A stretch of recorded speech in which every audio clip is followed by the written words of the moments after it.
Selamat pagi semuanya. Sebelum kita mulai, saya ingin mengumumkan bahwa hari Kamis ini kita ada PG, Prayer Group. Kenapa PG ini diadakan? Karena kita tahu ini waktunya kebangunan rohani dari firman dan roh. Jadi kita mau merespon dengan tepat apa yang Tuhan sedang kerjakan di dalam kehidupan kita. PG adalah tempat di mana kita benar-benar bisa menyatukan hati kita dengan Tuhan dan kita bisa meraih semua janji Tuhan untuk kita. Ya, itu sebabnya Kamis ini jangan lewatkan jam 6:30 malam.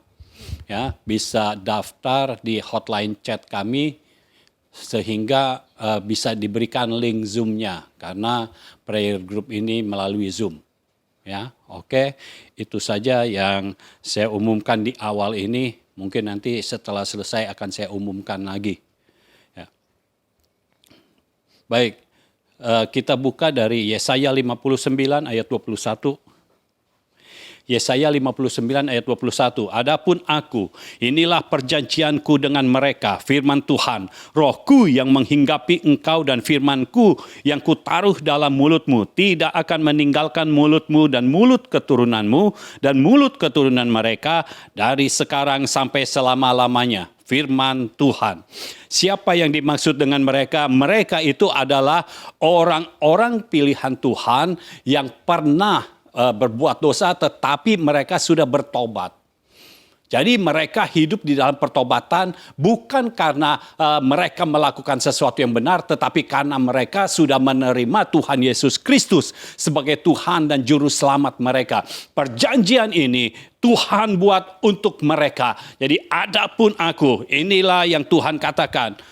Inilah perjanjianku dengan mereka bagi orang-orang yang sudah bertobat. Orang-orang yang meninggalkan kehidupannya yang lama. Engkau akan hidup di dalam perjanjian dengan Tuhan. Inilah perjanjianku dengan mereka. Inilah perjanjianku dengan engkau sekalian. Orang-orang yang sudah bertobat. Orang-orang yang sudah mengalami perubahan. Orang-orang yang memiliki identitas yang baru. Inilah perjanjianku. Inilah perjanjian Tuhan dengan engkau. Firman Tuhan. Rohku yang menghinggapi engkau. Jadi roh Tuhan sendiri yang menghinggapi engkau dan firmanku, firman Tuhan sendiri yang kutaruh, Tuhan yang taruh di dalam mulutmu tidak akan meninggalkan mulutmu dan mulut keturunanmu dan mulut keturunan mereka dari sekarang sampai selama-lamanya.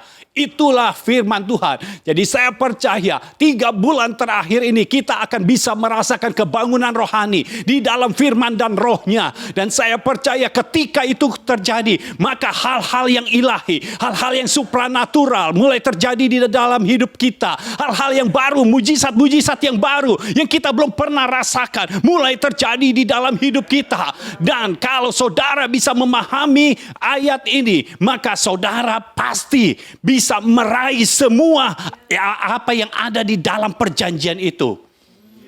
Jadi kita harus tahu. Itu sebabnya firman Tuhan ini datang kepada kita supaya kita tahu perjanjiannya seperti apa. Ada beberapa hal yang perlu saudara ketahui.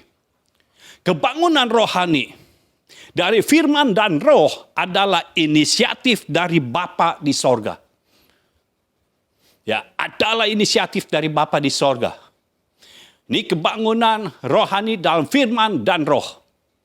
Tapi pada hari ini akan kita bahas dalam firman terlebih dahulu. Karena kalau dalam roh juga nanti lebih panjang. Ya sekarang dalam firman. Di Yesaya 59 ayat 21 jelas. Tuhan sendiri yang berkata, Bapa sendiri yang berkata, adapun aku. Jadi inisiatif dari Bapa sendiri. Inilah perjanjianku.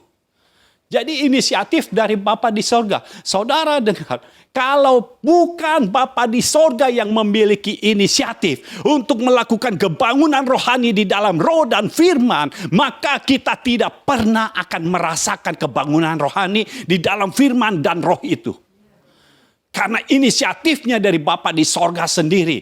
Maka kita punya kesempatan yang besar. Bahkan ini bukan kesempatan yang besar. Karena harusnya ini kenyataan yang pasti terjadi dalam hidup kita. Karena apa? Karena firman yang diberikan adalah firman dari sorga. Sedangkan Bapa di sorga adalah pemilik sorga. Bapa di sorga adalah pemilik firman. Jadi setiap firman yang dikeluarkan seharusnya itu akan membuat kebangunan rohani di dalam hidup kita. Ada kebangunan rohani di mana hal-hal yang rohani itu lebih mempengaruhi kita. Sehingga hal-hal lahiriah dipengaruhi oleh hal-hal rohania dari kita. Hal-hal yang di luar kita, fakta kehidupan di luar kita tidak bisa mempengaruhi kita. Tetapi apa yang ada di dalam kita, roh kita, firman yang ada di dalam kita, itu yang mempengaruhi fakta. Sehingga fakta akan berubah sesuai dengan firman. Fakta akan berubah sesuai dengan roh yang telah diberikan kepada kita. Jadi saudara, kita bersyukur, kita mengucap syukur. Kita punya Bapa di sorga yang memiliki inisiatif untuk memulai kebangunan rohani. Mungkin saat ini kita sudah lama tidak merasakan kebangunan rohani. Ayo kita mulai dari diri kita sendiri. Kita mulai dari diri kita sendiri. Dan pada waktunya saya percaya kita akan dikumpulkan bersama-sama untuk menjadi satu. Dan di situ kita akan melihat kebangunan rohani dari firman dan rohnya benar-benar terjadi dalam hidup kita. Bukan hanya dalam hidup kita. Mulai mengalir ke tempat-tempat lain. Mulai mengalir ke tempat-tempat di mana orang-orang yang tidak bertobat ada di situ. Mengalir ke situ sehingga terjadi pertobatan di dalam kota kita. Terjadi pertobatan di dalam negeri kita.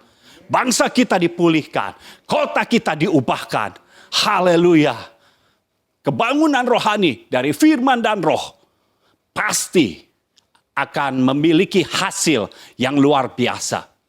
Ini bukan mengubahkan satu atau dua orang. Ini bukan mengubahkan satu dua gereja. Tapi ini mengubahkan kota-kota dan bangsa-bangsa. Ya, jadi kalau saudara mau mengubahkan kota, mempengaruhi masa depan bangsa, kebangunan rohani dari firman dan roh harus kita rasakan terlebih dahulu. Nah, yang harus kita pahami, kebangunan rohani ini bukan kita yang usahakan. Ini adalah inisiatif dari Bapa di sorga. Bukan inisiatif kita. Inisiatifnya dari Bapa di sorga. Jadi kalau saudara punya keinginan untuk terjadinya kebangunan rohani di dalam hidupmu, di dalam gerejamu, itu bisa terjadi. Dan seharusnya itu pasti terjadi. Karena inisiatifnya dari Bapa sendiri, dari Bapa di sorga. Kalau Bapa di sorga yang punya inisiatif, apa yang Bapa katakan, itu yang terjadi. Tidak bisa tidak. Setiap Bapa berfirman, jadi. Saudara melihat di dalam kitab Kejadian, begitu kita buka Kejadian pasal 1, ya, ayat 1, ayat 2, ayat 3, begitu dimulai kita melihat kuasa dari Tuhan, kuasa dari Bapa di sorga. Karena pada mulanya Allah menciptakan langit dan bumi. Tinggal berkata, berfirmanlah Tuhan, jadilah terang. Terang itu jadi. Jadi begitu berfirman, terang itu udah jadi, sudah jadi. Saudara bisa bayangkan, ini inisiatifnya dari Bapa. Dan sekarang roh dari Bapa di sorga itu diberikan kepada kita. Yaitu Roh Kudus, diberikan kepada kita. Artinya apa? Hal yang sama yang dilakukan oleh Bapa dapat kita lakukan juga.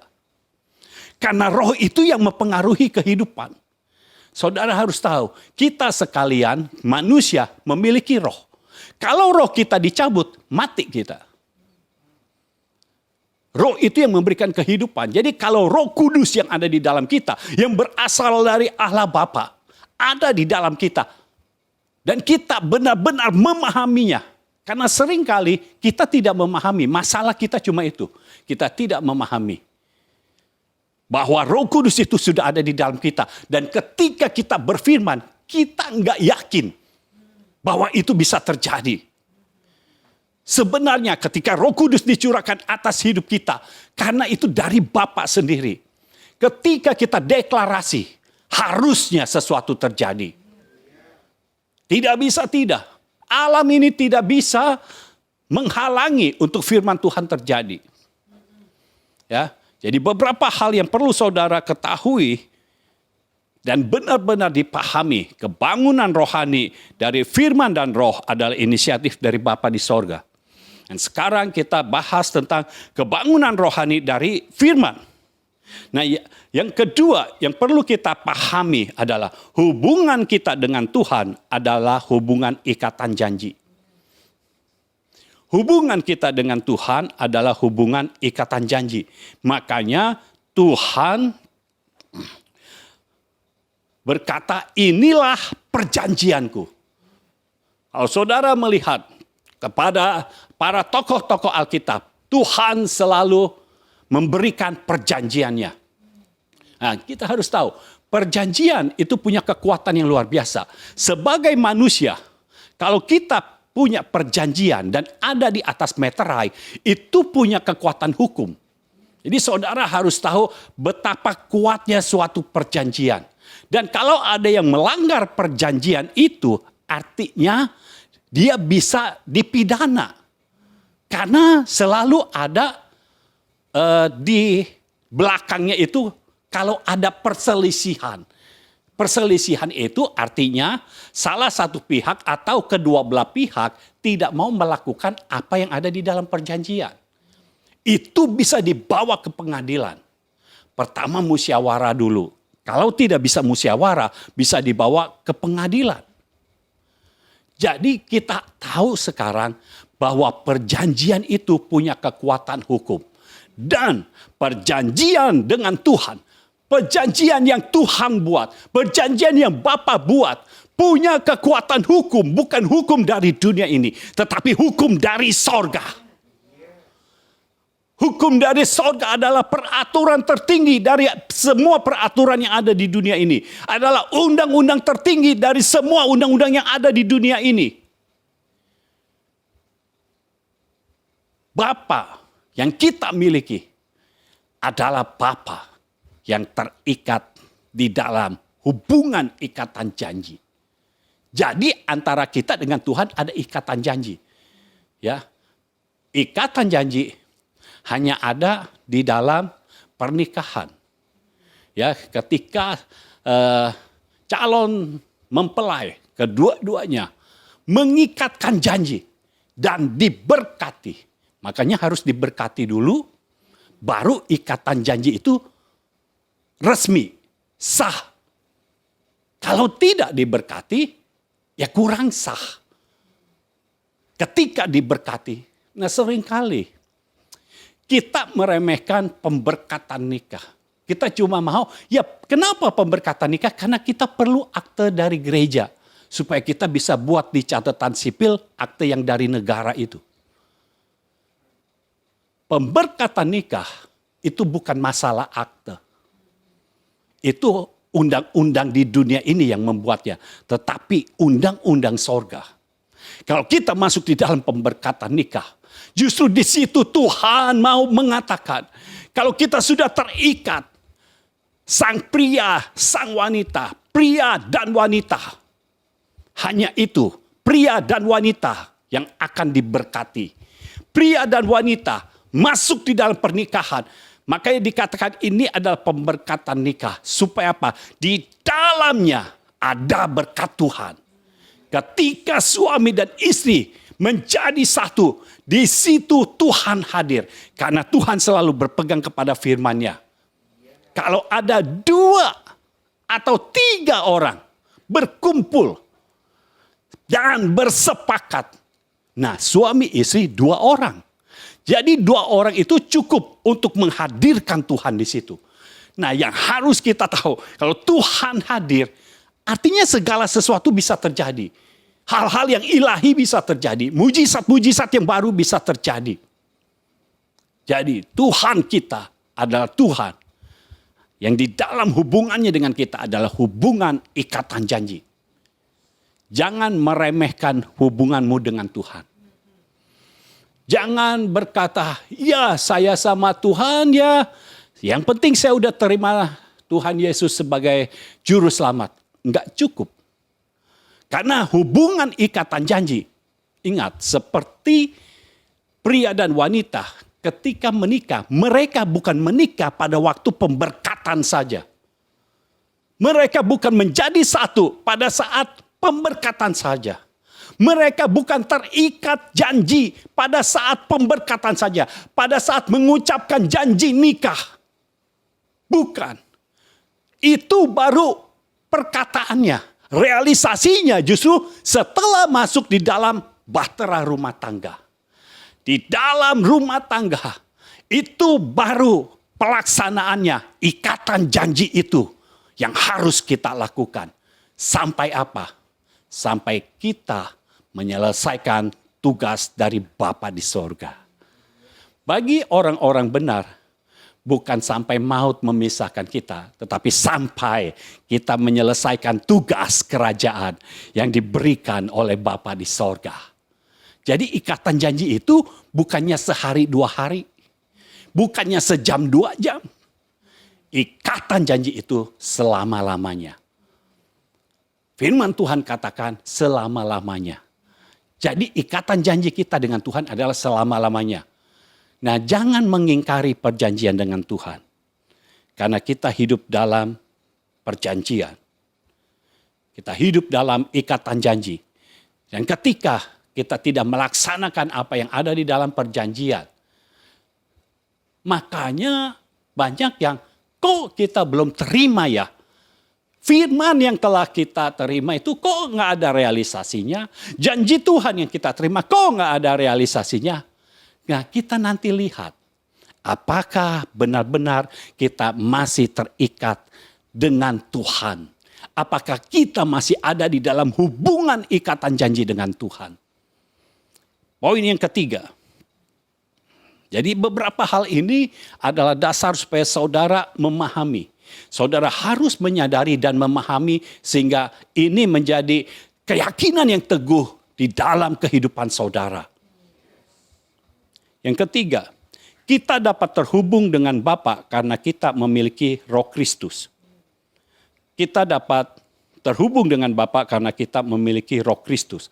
Jadi karena kita memiliki Roh Kristus, maka Bapa bisa membuat hubungan ikatan janji dengan kita.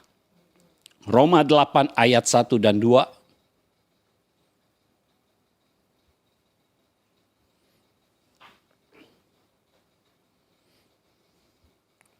Roma 8 ayat 1 dan 2. Demikianlah sekarang. Tidak ada penghukuman bagi mereka yang ada di dalam Kristus Yesus.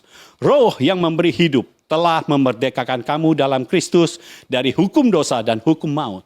Jadi, awalnya ketika Adam dan Hawa jatuh ke dalam dosa, kita ikut jatuh dalam dosa. Ada dosa keturunan dari Adam dan Hawa, sehingga ketika kita dilahirkan, kita sudah ada benih dosa. Dan karena kita sudah hidup di dalam dosa, kita ada di bawah hukum dosa. Karena hukum dosa itu berarti kita juga ada di bawah hukum maut. Ini satu paket, saudara. Kita hidup dalam dosa, artinya kita hidup dalam hukum maut juga.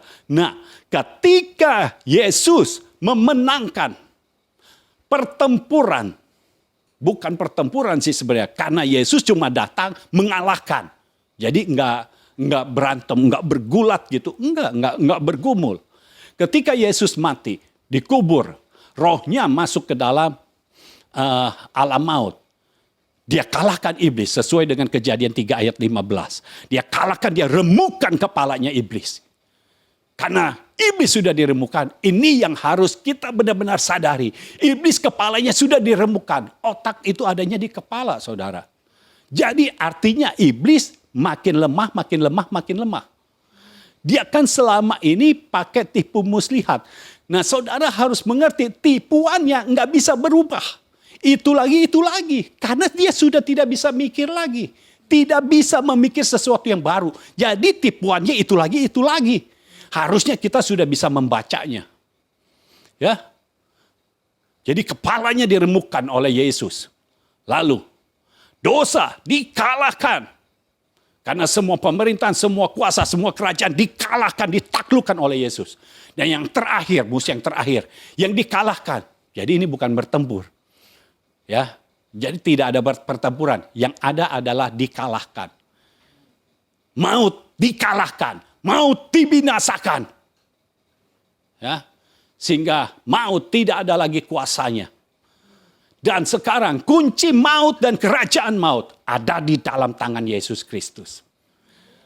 Nah, Roh Kristus yang sudah menang atas maut, yang sudah menang atas dosa, sudah menang atas iblis, ini diberikan kepada kita yang menerima Yesus Kristus sebagai Tuhan dan Juru Selamat. Nah, kita harus memahami bahwa dengan Roh Kristus yang ada di dalam kita, artinya kita tidak ada lagi di bawah hukum dosa dan hukum maut. Karena hukum yang berlaku di dalam kita adalah hukum anugerah. Hukum anugerah itu berasal dari sorga. Ya, hukum dosa dan hukum maut berasal dari neraka. Kita mewarisi hukum sorga. Karena Roh Kristus ada di dalam kita. Itu sebabnya, ya. Di ayat yang selanjutnya, ya, ayat yang ke-15 dikatakan begini. Sebab kamu tidak menerima roh perbudakan yang membuat kamu menjadi takut lagi. Hukum dosa dan hukum maut membuat kita diliputi oleh roh perbudakan. Nah, di dalam perbudakan selalu ada ketakutan. Semua budak, ya, kalau harus kerja paksa, kita ingat bangsa Israel itu selama 450 tahun itu hidup dalam perbudakan. Dan di situ ada kekerasan. Karena ada kekerasan timbul ketakutan. Jadi bangsa Israel selalu ketakutan di masa perbudakan. Nah, kalau kita memiliki roh perbudakan, yang artinya kita belum terima Yesus sebagai Tuhan dan Juru Selamat, kan kita berarti masih ada di dalam hukum dosa dan hukum maut. Kita ada di dalam roh perbudakan, artinya akan ada kekerasan di situ. Tidak heran orang yang memiliki roh perbudakan selalu berpikirnya kita harus kerja keras. Kita harus kerja keras. Untuk menghidupi semua, kita harus kerja keras. Untuk kita bisa mendapatkan segala sesuatu, kita harus kerja keras. Ada kekerasan. Dan karena ada kekerasan, timbul ketakutan. Kalau sudah kerja keras tapi tidak berhasil, bagaimana? Ada ketakutan. Tetapi puji syukur. Karena Yesus Kristus sudah menang atas maut. Sehingga kuasa maut tidak ada apa-apanya. Sengat maut sudah tidak ada lagi. Karena maut telah ditelan dalam kemenangan. Dan roh Kristus, roh yang sudah menang atas maut itu sekarang ada di dalam kita. Nah, kita lanjut. Tetapi kamu telah menerima roh, yaitu roh Kristus, yang menjadikan kamu anak Allah. Kita bukan anak dari Adam lagi, tetapi kita menjadi anak Allah. Karena Adam yang kedua membuat kita lahir kembali. Oh, haleluya. Kita bukan keturunan Adam lagi yang diliputi dengan dosa, tetapi kita menjadi keturunan ilahi. Kita disebut anak Allah karena Adam yang kedua menebus dosa kita. Haleluya. Tetapi kamu telah menerima roh yang menjadikan kamu anak Allah. Oleh roh itu, karena roh Kristus yang ada di dalam kita, kita berseru, ya Aba, ya Bapa. Karena roh Kristus yang ada di dalam kita, kita bisa berseru kepada Allah kita, ya Aba, ya Bapa. Kita bisa memanggil Bapa. Bapa artinya kita anak, makanya kita disebut anak Allah. Karena Allah adalah Bapa kita. Nah, Bapa dan anak memiliki hubungan. Apakah hubungan ikatan janji? Iya. Dan ini hubungan yang tidak bisa dipisahkan. Bahkan maut pun tidak bisa memisahkan. Karena kalau orang sudah meninggal pun tetap dikatakan anaknya siapa. Bukan ini mantan anaknya. Enggak ada saudara anak yang mantan. Ya, enggak ada bapak yang mantan. Bapaknya ya bapaknya. Jadi ini hubungan ikatan janji yang tidak bisa dipisahkan oleh apapun juga. Tidak bisa bapak dan anak udah mau pisah. Terus anak merasa bahwa itu bukan bapaknya lagi. Nggak bisa saudara, itu tetap bapaknya. Di mata hukum itu tetap bapaknya. Dan yang ini tetap anaknya. Itu tetap tidak bisa dipisahkan. Sekalipun mereka memisahkan diri. Tetap tidak bisa. Pengakuan boleh. Yang ini sudah tidak diakui sebagai anak lagi. Bisa, tetapi kalau ditanya, kamu anak siapa? Ya anak dari bapaknya. Nah kita dengan Allah, kita punya hubungan bapak dan anak. Yang tidak bisa dipisahkan. Itu sebabnya. Kalau kita sampai meninggal pun, kita tetap anak Allah. Kita tidak ke neraka. Kita kembali ke pangkuan Bapa di sorga. Haleluya. Itu sebabnya Roh Kristus yang ada di dalam kita memerdekakan kita. Karena kita menjadi anak Allah, kita tidak hidup dalam ketakutan lagi. Karena musuh terakhir itu maut. Dan kita udah gak takut lagi. Karena kalau kita sampai meninggalkan dunia ini pun, kita punya tempat yang lebih baik, yang jauh lebih baik. Yaitu kerajaan sorga yang mulia. Haleluya. Jadi tidak ada yang perlu ditakutkan. Ya. Tapi kita masih ada kerjaan di dunia ini. Jadi jangan buru-buru mau ke pangkuan Bapa. Kita punya tugas. Tugas kerajaan yang Bapa di sorga hanya bisa memberikannya kepada orang-orang benar. Tidak bisa diberikan kepada yang lain. Kita menjadi partner dari Bapa di dunia ini. Itu sebabnya kita disebut Kristen yang artinya little Christ. Kristus kecil. Maksudnya apa? Kita menjadi representasi dari Kristus itu sendiri. Karena Yesus Kristus sudah diangkat. Ya sudah ada, sudah naik, ada di dalam kerajaan sorga. Itu sebabnya sebagai wujud nyatanya kita yang merepresentasikan Yesus Kristus di muka bumi ini. Haleluya. Oh, saya berharap ini semua saudara bisa memahami sehingga saudara tahu kemuliaan apa yang saudara bisa terima kalau saudara bisa memahami ini semua. Poin yang keempat. Semua yang Bapa firmankan, karena kita bicara tentang kebangunan rohani dari firman. Semua yang Bapa firmankan untuk kita tertuang di dalam isi perjanjian. Ya. Yesaya 59 ayat 21 tadi berkata, inilah perjanjianku. Tuhan sendiri yang berkata, inilah perjanjianku. Nah, soal perjanjiannya, kita mesti lihat dari kitab Kejadian. Ya. Ada contohnya itu lebih mudah. Kejadian 15. Kejadian 15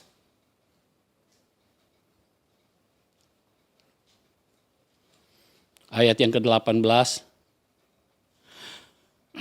Kejadian 15 ayat 18. Pada hari itulah Tuhan mengadakan perjanjian dengan Abram serta berfirman.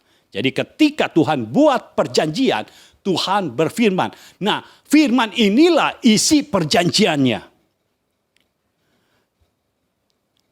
Kepada keturunanmu lah kuberikan negeri ini. Mulai dari sungai Mesir sampai ke sungai yang besar itu, sungai Efrat. Jadi Tuhan selalu menuangkan firman-Nya di dalam isi perjanjian itu. Lalu, satu lagi, pasal 17. Dari Kejadian, pasal 17 ayat 1 dan 2. Ketika Abram berumur 99 tahun, maka Tuhan menampakkan diri kepada Abram dan berfirman kepadanya, Akulah Allah yang maha kuasa, hiduplah di hadapanku dengan tidak bercela. Aku akan mengadakan perjanjian antara aku dan engkau, dan aku akan membuat engkau sangat banyak. Perhatikan saudara, Tuhan selalu membuat perjanjian. Ya, firman Tuhan tetap, firman Tuhan kekal. Ya, Yesaya berkata bahwa Allah membuat perjanjian. Dari kitab Kejadian, Tuhan sudah berkata bahwa Dia membuat perjanjian. Firman-Nya tertuang di dalam perjanjiannya. Jadi kalau saudara menerima firman, itu adalah isi perjanjian Tuhan dengan kita. Nah, yang perlu saudara ketahui, perjanjian itu harus terlaksana. Semua poin-poin yang ada di dalam perjanjian itu harus terlaksana. Kita lanjut dulu.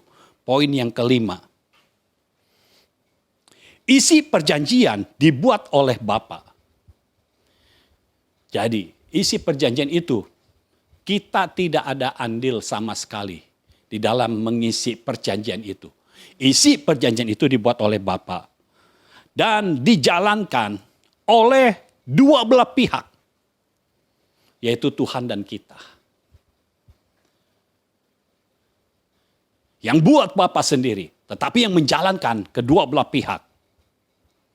Baca lagi ya, dari Kejadian 17.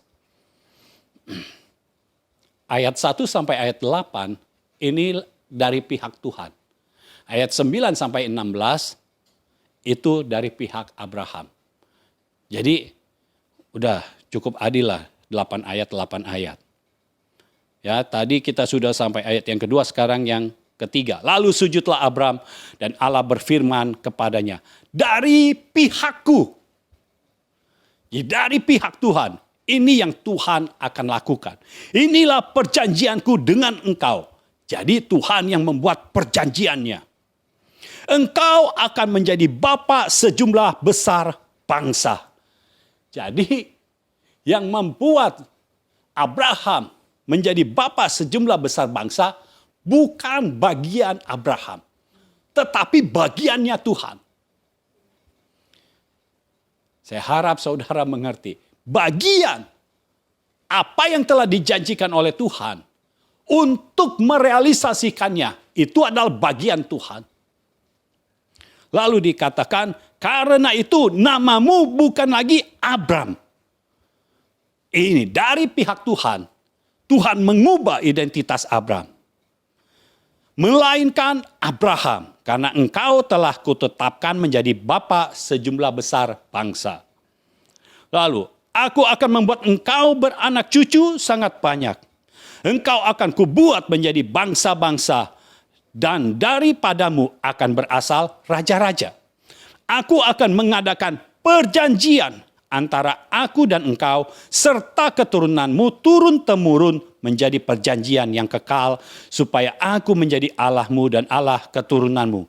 Kepadamu dan kepada keturunanmu akan kuberikan negeri ini yang kau diami sebagai orang asing, yakni seluruh tanah Kanaan akan kuberikan menjadi milikmu untuk selama-lamanya, dan aku akan menjadi Allah mereka. Lagi, firman Allah kepada Abraham, dari pihakmu. Jadi sekarang dari pihak Abraham. Engkau harus memegang perjanjianku. Engkau dan keturunanmu turun-temurun. Inilah perjanjianku yang harus kamu pegang. Perjanjian antara aku dan kamu serta keturunanmu. Yaitu setiap laki-laki di antara kamu harus disunat. Jadi sudahlah.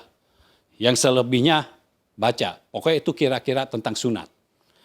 Jadi dari pihak Tuhan, Tuhan akan membuat Abraham menjadi bangsa yang besar. Jadi ini bukan tugasnya Abraham, tapi tugasnya Tuhan. Ini bagiannya Tuhan. Tuhan yang akan mengubahkan identitas. Tuhan yang menentukan dari Abraham menjadi Abraham. Abraham tidak mencari nama sendiri, tapi Tuhan yang menentukan identitas barunya. Dari Abraham menjadi Abraham. Dan ada satu lagi, istrinya dari Sarai menjadi Sarah. Nah itu Tuhan, bagian Tuhan. Tetapi bagian daripada Abraham adalah sunat. Jadi Tuhan cuma minta satu, disunat. Yang artinya dikerat kulit katannya. Jadi selebihnya itu tentang sunat. Jadi semua orang yang menjadi keturunan Abraham harus disunat. Karena Abrahamnya disunat. Sunat itu tandanya bahwa Abraham tetap berpegang kepada perjanjian Tuhan. Jadi selalu ada dua belah pihak. Perjanjian itu ada dua belah pihak. Minimal dua belah pihak. Dan ini dua belah pihak. Ya. Bagian Tuhan, Dia yang mengubahkan identitas kita. Tahukah saudara, setiap kali Tuhan menuangkan isi perjanjian ke dalam hidup kita, berfirman kepada kita, firman-Nya pasti mengubahkan kita. Supaya kita memiliki identitas yang baru. Karena identitas lama kita dipengaruhi oleh hukum dosa dan hukum maut. Tetapi identitas baru kita tidak lagi ada di bawah hukum dosa dan hukum maut. Identitas baru kita itu di bawah hukum anugerah. Itu sebabnya kita diubahkan identitasnya. Makanya Paulus berkata, kita ini adalah ciptaan baru. Yang lama sudah berlalu, yang baru sudah datang. Kita adalah ciptaan yang baru. Artinya yang lama semuanya hilang. Semua orang yang sudah terima Tuhan Yesus sebagai Tuhan dan Juru Selamat. Ini yang benar-benar menerima ya. Bukan yang sekarang terima, seminggu kemudian udah enggak lagi. Enggak begitu. Benar-benar menerima dan menerima Roh Kristus. Lalu menerima pencurahan Roh Kudus. Maka orang itu pasti akan mengalami perubahan. Karena selalu ada perubahan identitas. Tapi kalau zaman dulu, rubah nama gampang saudara. Karena dulu nggak ada RT RW. Nggak ada kelurahan. Sekarang kita nggak perlu, dengan kita mengubah identitas, kita ubah nama kita. Jangan. Tetapi karakter kita harus berubah. Sikap kita harus berubah. Pikiran kita harus berubah. Roh yang di dalam kita harus berubah. Jadi lebih ke situ. Biar itu semua mengalami perubahan. Sehingga kita benar-benar ada di dalam perjanjian dengan Tuhan kita. Lalu, poin yang keenam. Isi perjanjian memuat tentang rancangan, jalan, waktu, dan hasil. Isi perjanjian memuat tentang rancangan, jalan, waktu, dan hasil. Ya. Nah, dari perjanjian dengan Abraham, rancangannya apa? Nah, Tuhan buat rancangannya. Engkau akan menjadi bangsa yang besar. Tuhan buat rancangannya. Ini rancangannya. Namamu bukan Abram lagi, tapi menjadi Abraham. Nama istrimu bukan Sarai lagi, tetapi menjadi Sarah. Ini rencananya. Ya. Lalu rencana dari Abraham adalah engkau harus menyunat. Ya. Orang-orang yang ada di rumahmu, semuanya yang lelaki harus disunat. Ini rencananya. Lalu jalannya apa? Jalannya, kalau bagi Tuhan, jalannya adalah dia berfirman. Tetapi bagi Abraham, dia melakukan firman. Bagi Abraham, dia langsung mengganti namanya dari Abram menjadi Abraham.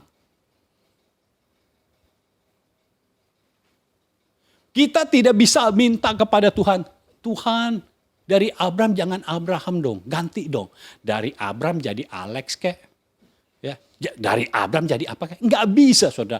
Identitas baru kita itu sudah ditetapkan oleh Tuhan. Karena Tuhan tahu siapa kita di masa yang akan datang. Kenapa disebut Abraham? Karena Abram artinya Bapa yang mulia. Sedangkan Abraham artinya Bapa bangsa-bangsa. Tuhan mau menentukan masa depan hidup Abraham adalah menjadi Bapa bagi bangsa-bangsa. Jadi nggak bisa ganti nama yang lain. Harus Abraham. Sarai menjadi Sarah. Jadi bagian Abraham adalah melakukannya. Ini jalannya. Dia harus ganti namanya. Kalau sekarang kita harus ganti manusia lama kita dengan manusia baru kita. Artinya segala sifat-sifat lama kita yang tidak baik harus hilang. Kebiasaan-kebiasaan lama kita harus hilang. Ya, tidak harus hilang. Kita harus pakai identitas yang baru. Selama Abraham tidak mengganti namanya menjadi Abraham, Abraham tidak akan masuk di dalam perjanjian itu. Abraham tidak akan menikmati hasil dari perjanjian itu.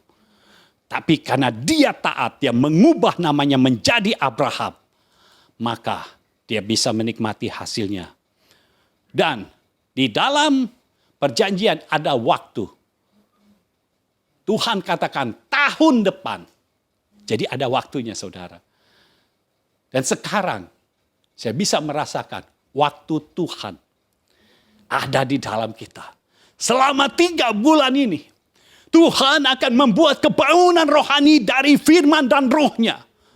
Itu sebabnya buka hatimu. Biarkan rohmu dipenuhi oleh Roh Kudus-Nya. Biarkan rohmu, hatimu, pikiranmu dipenuhi oleh firman-Nya. Sehingga engkau memiliki identitas yang baru. Dalam 3 bulan ini, ayo mendesak masuk di dalam hadirat Tuhan. Jangan banyak bermain-main. Ayo masuk di dalam hadirat Tuhan. Supaya apa? Supaya Tuhan membuat perjanjiannya dengan engkau. Karena ketika Tuhan buat perjanjiannya, hasilnya pasti terjadi. Abraham menjadi bapa bangsa-bangsa. Sampai sekarang, orang Yahudi bilang keturunan Abraham. Ya. Orang Samaria, keturunan Abraham juga. Mereka berkata, kami keturunan Abraham. Tidak ada yang berkata, kami keturunan Adam. Sudah berubah, saudara. Karena perjanjiannya sekarang ada pada Abraham. Dan keturunannya akan menikmati hal yang sama. Poin yang ke-7. Perjanjian ini adalah perjanjian kekal dan dapat diwariskan kepada keturunan-keturunan berikutnya. Perjanjian yang dibuat oleh Tuhan adalah perjanjian kekal dan dapat diwariskan kepada keturunan-keturunan berikutnya. Ayat yang ke-7 dari Kejadian 17. Aku akan mengadakan perjanjian antara aku dan engkau serta keturunanmu. Turun-temurun.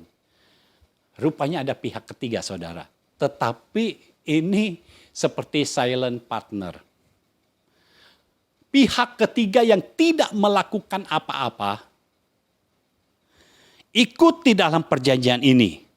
Aku akan mengadakan perjanjian antara aku dan engkau serta keturunanmu turun-temurun menjadi perjanjian yang kekal.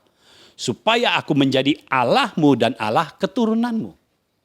Jadi sejak di Kejadian, Tuhan mau semua orang ditebus. Makanya sejak dari Kejadian 3, Tuhan sudah punya rencana.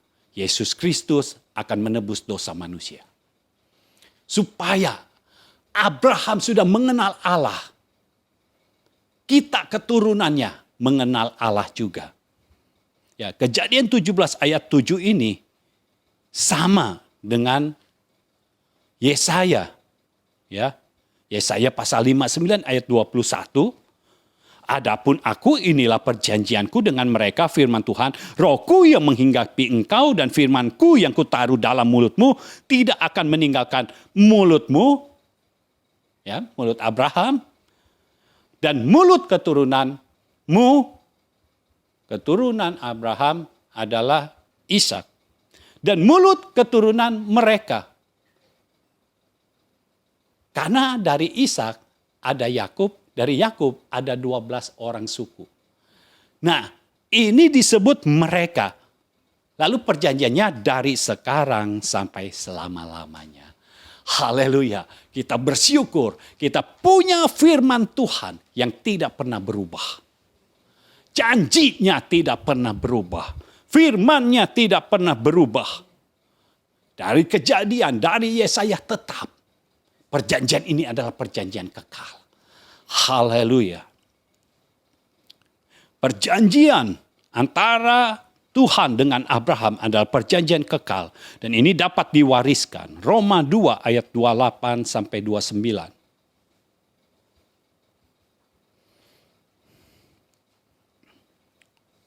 Kitab Roma pasal 2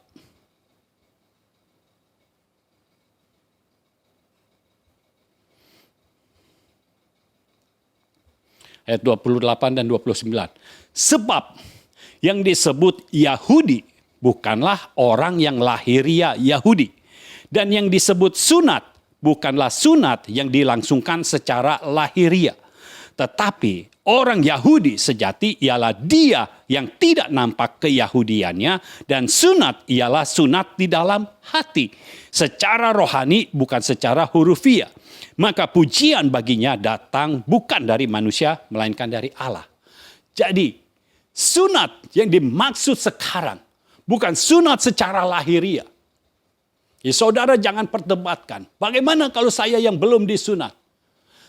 Saudara punya anak, perlu disunat atau tidak? Saudara, sunat itu bagus untuk kesehatan. Jadi saudara mau sunat anakmu yang baru lahir, pastikan itu yang pria. Sunat di umur ke-8 hari, ya saudara tanya saja kepada dokter yang ada, mereka tahu itu untuk kesehatan. Tapi kalau saudara tidak menyunatnya, tidak membuat saudara hidup dalam dosa. Karena sunat yang sesungguhnya, yang Tuhan maksudkan sekarang adalah bukan sunat secara lahiriah, bukan sunat secara hurufiah, tetapi sunat di dalam rohani kita, di dalam hati kita. Jadi apa yang disunat sekarang? Sebelum saya menyampaikan apa yang disunat, kita baca dulu dalam kitab Galatia.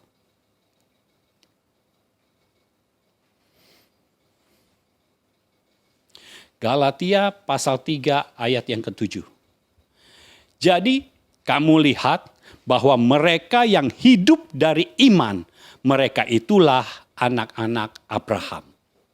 Itu sebabnya Abraham tidak disebut lagi bapa dari bangsa Yahudi, tetapi Abraham disebut bapa orang beriman. Setiap orang yang beriman adalah keturunan Abraham. Saudara, kalau kita, firman Tuhan sebutkan kita, keturunan Abraham, harusnya kita bersorak-sorai. Kita mengucap syukur. Kenapa? Karena artinya perjanjian Tuhan dengan Abraham menjadi milik kita.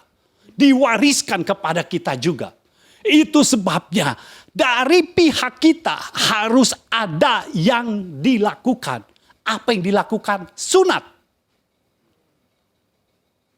Ketika kita menyunat, nah, sunat itu dilakukan oleh Abraham. Perubahan identitas dilakukan oleh Tuhan dan oleh Abraham. Tuhan yang memberikan nama, Abraham yang berkata, mengganti namanya. Jadi kalau firman soal identitas, Tuhan memberikan firman kepada kita, mengubah identitas lama kita, tetapi kita harus memperkatakan firman, mengubahkan identitas kita sehingga kita menjadi baru. Tetapi untuk sunat, Tuhan tidak mengambil bagian. Sunat bagiannya Abraham. Artinya kalau kita keturunan Abraham, sunat adalah bagian kita. Dan sunat sekarang bukan menyunat kulit katanmu, tetapi menyunat hatimu. Apa maksudnya menyunat hati? Menyunat segala sesuatu yang ada di dalam hatimu. Apa yang menjadi keinginanmu. Sunat itu. Potong itu. Apa yang menjadi cita-citamu, potong itu. Ganti dengan cita-cita dari Tuhan. Keinginanmu potong. Ganti dengan keinginan dari Tuhan. Nah, saudara mungkin berkata, oh ya, cita-cita saya kan nanti mau jadi pilot. Oke, saya ganti. Tuhan mau apa sekarang? Bukan. Bukan yang seperti itu saja. Yang secara besar oke. Tetapi dalam kehidupan sehari-hari kita harus menyunat, karena itu bagian kita. Kita harus menyunat hati kita. Ketika kita mau beli sesuatu, kalau Tuhan tidak setuju, kita harus sunat keinginan kita. Nggak jadi beli. Kalau kita mau melakukan sesuatu, Tuhan tidak setuju, kita harus sunat keinginan kita. Sehingga kita tidak jadi melakukannya. Sekarang kita adalah keturunan Abraham. Janji Tuhan kepada Abraham. Saudara baca dari Kejadian pasal 12, Kejadian pasal 17. Saudara bisa lihat itu janji Tuhan kepada Abraham. Dan itu menjadi milik kita. Karena kita adalah keturunan Abraham. Bukan karena kita orang Yahudi. Bukan karena suku dan ras kita. Tetapi karena iman kita. Karena kita beriman. Maka kita menjadi keturunan Abraham. Karena Abraham adalah bapa orang beriman. Dan karena kita keturunan Abraham, kita mewarisi perjanjian Tuhan dengan Abraham. Haleluya. Haleluya. Tetapi satu yang menjadi bagian kita. Sunat segala sesuatu yang tidak sesuai dengan keinginan Tuhan. Yang tidak sesuai dengan Tuhan. Pokoknya kalau Tuhan tidak setuju, sunat hatimu. Sunat. Engkau suka dengan seseorang. Tetapi engkau tahu Tuhan tidak setuju. Kalau engkau tahu itu, sunat. Aduh, sakit dong. Disunat memang sakit, saudara. Makanya setiap orang yang disunat itu harus beristirahat, nggak bisa kerja. Disunat memang sakit. Yang bilang disunat nggak sakit siapa? Disunat sakit, tetapi saudara harus melakukannya. Karena kalau saudara tidak melakukan sunat, artinya isi perjanjian itu tidak akan berguna untuk engkau. Janji Tuhan kepada Abraham tidak bisa diberikan kepadamu. Karena engkau tidak melakukan bagianmu. Kalau Abraham tidak melakukan sunat pada saat itu, Abraham tidak pernah menjadi bapa dari bangsa-bangsa. Abraham tidak pernah bisa menjadi bapa orang beriman. Tetapi karena Abraham menyunat semua orang yang ada di rumahnya. Sunat itu sebagai tanda bahwa Abraham melakukan bagiannya. Dan Abraham menerima apa yang dijanjikan itu. Yang ke-8, ini poin yang terakhir. Bapa tidak pernah membatalkan perjanjian. Kejadian 17 ayat 17.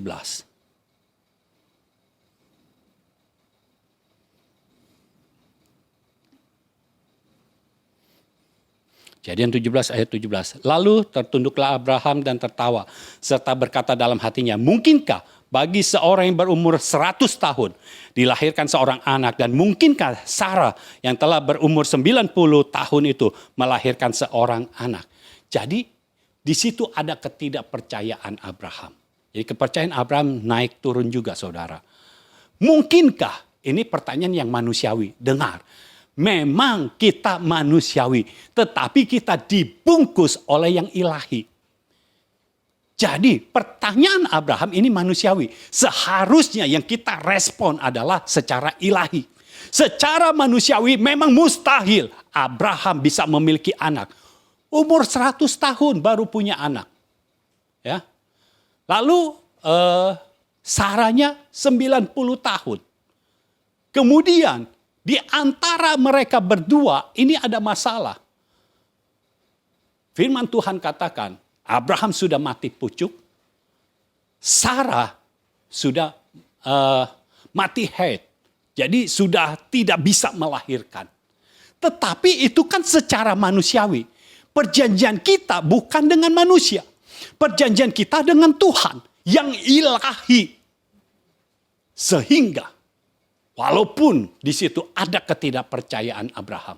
Bahkan di pasal yang lain, Sarah pun tidak percaya, dia tertawa. Apa iya aku bisa melahirkan sedangkan aku sudah mati haid. Sudah tidak bisa melahirkan lagi secara manusia. Tetapi apa yang tidak mungkin bagi manusia, justru itu sangat mungkin bagi Tuhan. Apa yang mustahil bagi manusia, Justru itu menjadi sangat tidak mustahil bagi Tuhan. Karena Tuhan sanggup melakukan hal-hal yang mustahil.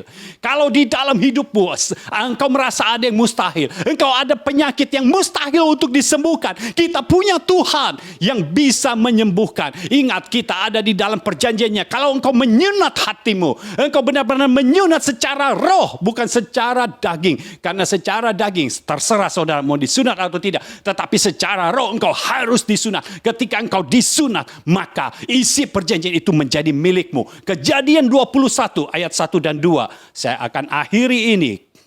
Kejadian 21 ayat 1 dan 2. Tuhan memperhatikan Sarah seperti yang difirmankannya. Dan Tuhan melakukan kepada Sarah seperti yang dijanjikannya. Jadi Tuhan yang memperhatikan Sarah, karena Tuhan tidak bisa mengabaikan firman-Nya. Tuhan selalu memperhatikan seperti yang difirmankannya. Dan Tuhan melakukan kepada Sarah seperti yang dijanjikannya. Maka, oh haleluya, ini jelas berasal dari Tuhan. Maka mengandunglah Sarah. Kita tahu mengandung itu perlu waktu 9 bulan. Ya, artinya dari Tuhan berfirman, dari Tuhan membuat perjanjian dengan Abraham, itu hanya 3 bulan kemudian Sarah mengandung. Haleluya. Bukan setahun, saudara. Setahun itu punya anaknya. Puji Tuhan. Dia Allah yang tidak pernah membatalkan perjanjian. Seringkali kita manusia yang membatalkan perjanjian. Saat ini, kalau engkau merasa ada sesuatu di dalam tubuhmu, oh ini tidak mungkin, dokter berkata tidak mungkin sembuh. Tetapi sekarang saya mau memberikan firman dari Tuhan. Tuhan berkata, apapun penyakitmu, oleh bilur-bilurnya engkau telah sembuh. Saat ini apa yang akan kau percaya? Laporan siapa yang akan kau percaya? Tuhan berkata, oleh bilur-bilur Tuhan sendiri, engkau telah sembuh. Dan kalau engkau yang ada di dalam kekurangan, Tuhan sendiri yang berkata, aku datang untuk memberikan hidup. Dan hidup di dalam segala kelimpahan. Artinya, kalau di antaramu engkau merasa ada yang kekurangan, Tuhan sedang memberikan kelimpahan.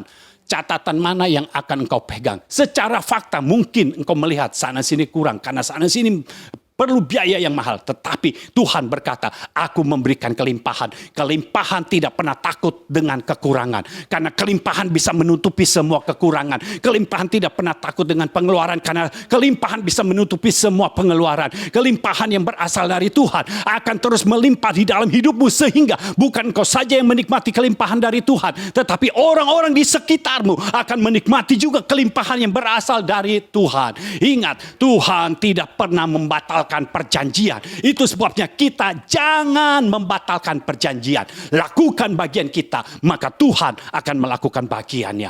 Angkat tanganmu, mari kita berdoa. Tuhan, kami mengucap syukur untuk hari ini. Terima kasih untuk firman-Mu. Biar terjadi kebangunan rohani di dalam firman Tuhan.